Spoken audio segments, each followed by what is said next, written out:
If you're tired of your hair breaking off, being dry, and just not getting to your dream length, I'm gonna share you some tips that have allowed me to grow my natural hair long and healthy over the years. Now, if you're looking at this video and you're like, girl, your hair is giving bob, where is the long hair?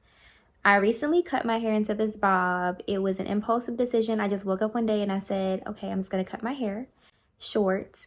But it's okay because I'm gonna show you what my hair looks like before I cut it into this bob, and you're gonna see why I'm not worried and how my hair is gonna grow back in no time. I am natural. I have been natural since 2016, and since 2016 I have cut my hair, grown it out, and each and every time that I've cut it, I've been able to get it back to a decent length. These are some pictures and videos of my hair from this past year. So believe me, the things I'm gonna talk about today are the things that I have personally done myself to grow and maintain my hair. So the first things first, let's get the elephant out the room. Let's talk about genetics, because every time the conversation of growing hair comes about, there's the conversation of, well, you only grew your hair this long because you have good genetics. And so while genetics do play a part in your hair density and your texture and even the rate of which your hair grows, there are still things that you can do to help influence that hair growth and to help promote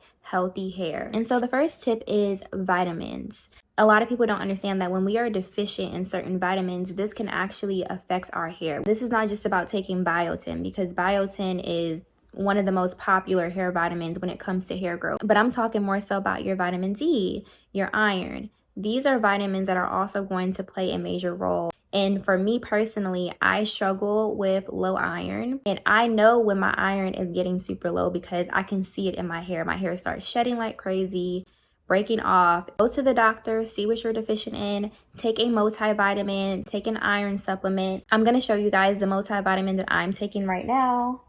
This is the Mary Ruth's Liquid Morning Vitamin. And this vitamin is a multivitamin, but it also has hair growth properties in it.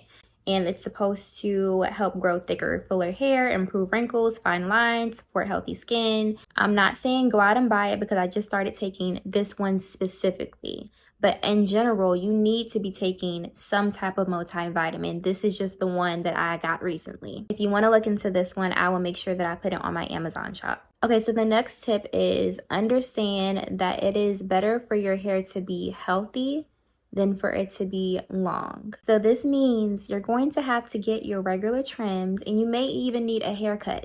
Yes. Your hair can be super long, but it may be thin, it may be brittle. You may see the splits all up and through there, and that is not cute. That is not what you want. And so it's important that you get regular trims every 6 to 8 weeks to just cut those split ends off and stop those split ends from breaking up the hair shaft. When you have split ends, they don't just split right there and stop. If you don't cut them, they're going to continue to split up the hair shaft. When you go get your silk press, tell your stylist that she can cut whatever she needs to cut off. I think a lot of people get confused because they think that their hair is not growing. And it's not that your hair is not growing, it's that your hair is breaking off. When you start trimming your hair regularly, you will see that your hair will appear thicker and healthier. If you're trimming your hair at home, remember to never use house scissors. Don't use arts and crafts scissors. Use hair shears specifically for hair, and do not use those scissors on anything else but your hair. Okay, so the next tip is have a nightly routine. Every single night you need to be tying your hair up with a bonnet, a scarf, making sure that your ends are tucked away, making sure that your hair is not rubbing up against your cotton pillowcase. Have a consistent nightly routine so that your hair is not just breaking off overnight. Moving on to the next tip, which is deep condition your hair and deep condition often. I'm not a professional, but I recommend at least twice a month. When your hair is dry, it's more prone to breakage. So you really want to make sure that your hair is properly moisturized, and a way for it to be properly moisturized is during the deep conditioning process. Get a quality conditioner or a quality hair mask. And one thing that I like to do when I'm deep conditioning is I like to add steam to it. This is the steamer that I use,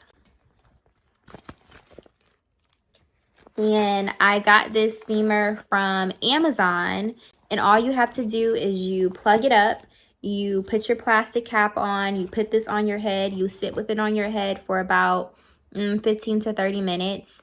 And the warmth from the steamer allows for that conditioner to penetrate into your strands. So I will also link the steamer that I use in my Amazon storefront. The next tip, always detangle from your ends to the top of your hair. Never start detangling up here. Always start gently at the bottom and work your way up, and use a wide tooth comb or a detangling brush. Never detangle your hair with a comb like this, a fine tooth comb. You're going to break your hair off, okay? Always use a wide tooth comb. Okay, so the next tip is about heat. You gotta limit the heat on your hair and always use heat protectant. I know that when we get silk presses or when our hair is in a stretched state, we're tempted to touch our hair up. We're tempted to go back and use the flat iron and curl it in X, Y, and Z. Don't continue to keep using heat on your hair. Try to hold off until wash day if you can. And one thing that you can do to kind of wean yourself off the heat, use rollers, use a flexi rod. This silk press is over a week old. It's almost 2 weeks old. I have not touched it up with a flat iron. I literally have been using flexi rods to get these curls. Do what you got to do. There are ways to get the results that you want without having to run back to your flat iron. All right, moving on to the next tip, wash your hair. Wash your hair. Like, there is this misconception that if your hair is dirty, it's going to grow more. Like, no, wash your hair.